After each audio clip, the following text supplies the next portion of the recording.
What if your mind was your enemy, twisting reality into a nightmare?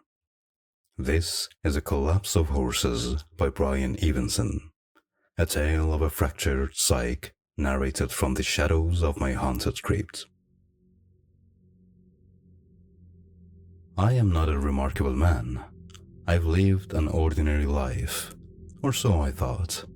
Middle of my class at a middling university, a passable job, a marriage that bloomed and faded like a flower left too long in the sun.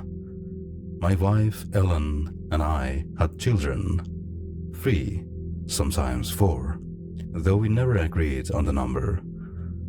That was before the accident, a freak mishap at work that cracked my skull and left my mind adrift. When I woke, strapped to a hospital bed, the world felt wrong, as if I had been slipped into a place that wasn't quite mine. Ellen was there, her voice soft, insisting I'd been delirious, that the straps were temporary, that soon everything would return to normal.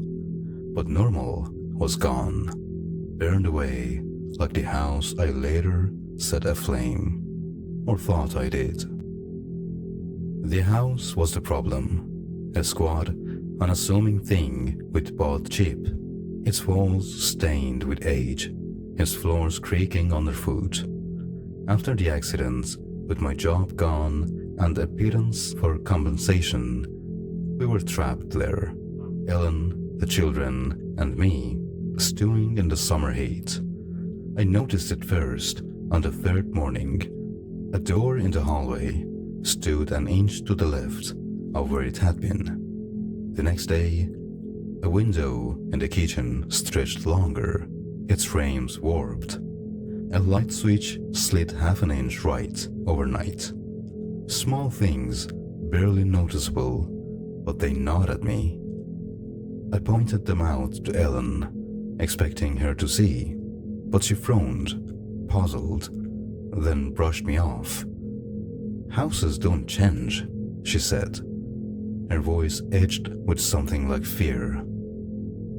I began to wonder if she was changing the house herself, some secret craft she hid from me. But no, her eyes held no deception, only a blankness, as if her mind adjusted to each shift and called it the same.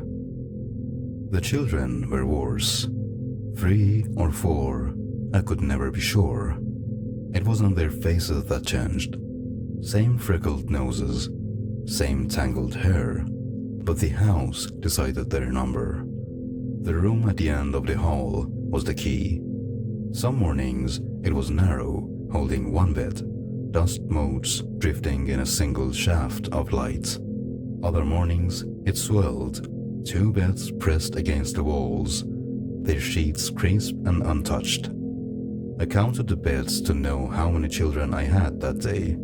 3 beds meant 3, 4 meant 4. Counting the children directly was useless. They darted through the house, their laughter echoing, impossible to pin down. I tried to tell Ellen to show her the room's trick, but she laughed, then grew stern. "You're not well," she said, urging treatment. I went, once, to appease her, but the doctor's words were hollow, and I learned to keep my truths silent. The house wasn't just changing, it was alive, or wrong, in a way I couldn't name. Each morning, reality lurched, as if we'd been moved to a near-identical house while we slept. A stair creaked where it hadn't. A crack in the ceiling widened. I tried to believe Ellen, to see 3 children always, or 4, to ignore the room's breathing walls, but the house wouldn't let me. It whispered its changes, and I was the only one who heard. I took to walking, fleeing the house's grip. Long treks through the countryside, fields of dry grass and twisted oaks, until my legs ached and I could sleep without watching for the moment the house shifted. For a while, I thought it might be enough. Exhaust myself, return hazy, let the house's strangeness fade. Then I found the paddock. It was late afternoon, the sky bruised with clouds. I crested a hill and saw them, 4 horses lying in the dust, unnaturally still. Their bodies were sprawled, legs splayed at odd angles, eyes open but unblinking. No rise of flanks, no twitch of tails. Dead, I thought, my stomach twisting. Yet, at the paddock's edge, a man stood, his back to the horses, pouring water into a trough. His movements were slow, deliberate, as if he hadn't seen the corpses behind him. Or had he? Was he shaken, clinging to routing, feeling a trough for ghosts? Were the horses alive? Their stillness a trick of the light? I stood, heart pounding, waiting for the man to turn, for the horses to steer or decay. But the air grew heavy, the silence oppressive, and a deeper terror gripped me. Not of knowing the horses were dead, but of knowing they were neither dead nor alive. I turned and fled, my boots kicking up dust, leaving the paddock behind. In my mind, the horses stay suspended, alive and dead, not quiet either, a paradox that burrowed into my thoughts. Days pressed, and the paddock haunted me. I turned it over, searching for a clue. Had the horse's eyes glinted with life? Had the man's shoulders tensed, aware of death? Nothing resolved. House, horse, horse, house. The words blurred, near identical, as if the paddock was the house's echo, its lesson. The horse's collapse mirrored the house's shifts, both caught in a state of not quiet being. I stopped walking far, fearing I'd stumble on the paddock again. Yet I couldn't stay in the house, its walls closing in, its rooms mocking me with their changes. What was my duty? To Ellen, to the children, 3 or 4, who couldn't see the house's truth? I was sensible, or tried to be. Maybe the accident broke me, not the house. But no matter how I fought to believe Ellen's reality, the house's reality won. It was alive, or haunted, or wrong, and it was killing us slowly by making us doubt what was real. I suggested moving, but Ellen laughed, a sharp barking sound, listing reasons we couldn't. No money, no job, a loss on the house. It's a perfectly good house, she said, indignant. To her, it was. To me, it was a trap. The paddock's lesson crystallized. I should have thrown a rock, forced the truth, dead or alive. Not knowing was worse, a limbo I couldn't endure. The house demanded the same. I couldn't flee it, couldn't find the paddock again to settle the horse's fate. House or horse? Horse or a house? They were one, and I had to act.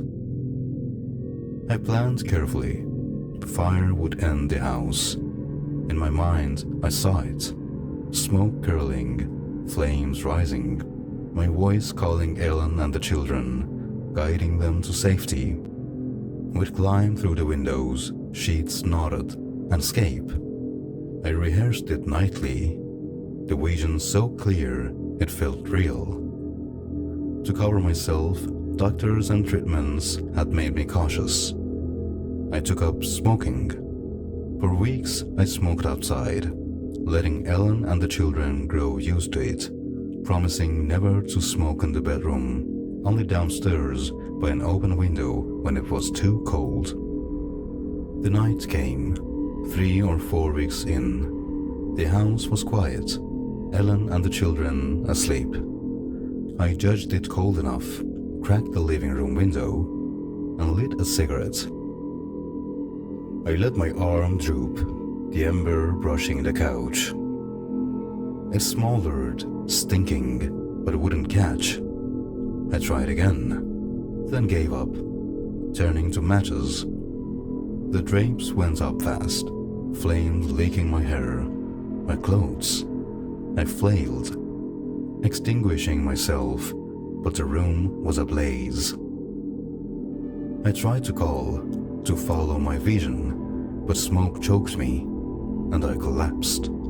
I don't know how I survived. Maybe Ellen dragged me out, went back for the children, and died. When I woke, burned and bandaged, the nurse wouldn't answer me about my family, only shushed me.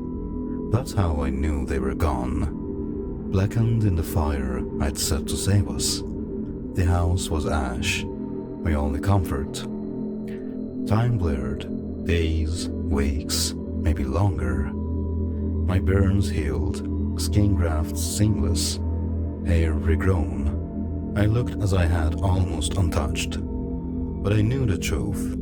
My family was dead. The house destroyed. Then you came, claiming to be Ellen, insisting there was no fire, that you found me on the living room floor, staring unharmed. You say the house stands, that I'm confused, that I need help. I'm not fooled. I know you're not Ellen. She burned with the children, 3 or 4, and the house I raised. Why you pretend, what you gain, I don't understand. Maybe you're cruel, seeking something I can't guess. Maybe you're kind, trying to soften my loss, to make me believe my family is mostly dead, not quite alive, like the horses in the paddock, like the man at the trough who won't turn.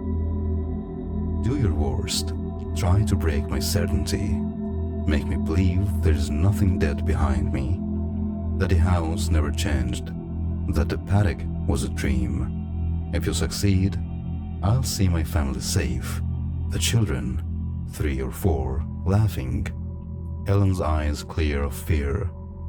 I'll face the house again, its walls still shifting, and the paddock, its horses waiting to be alive or dead.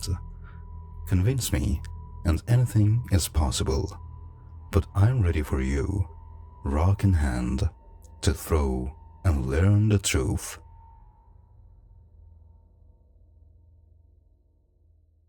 Are the horses alive or dead?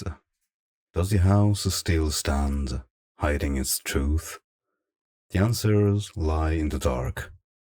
Dare to face the next horror with me? Subscribe and ring the bell to stay haunted. What is real? The house, the horses, or something worse? Share your darkest theories below.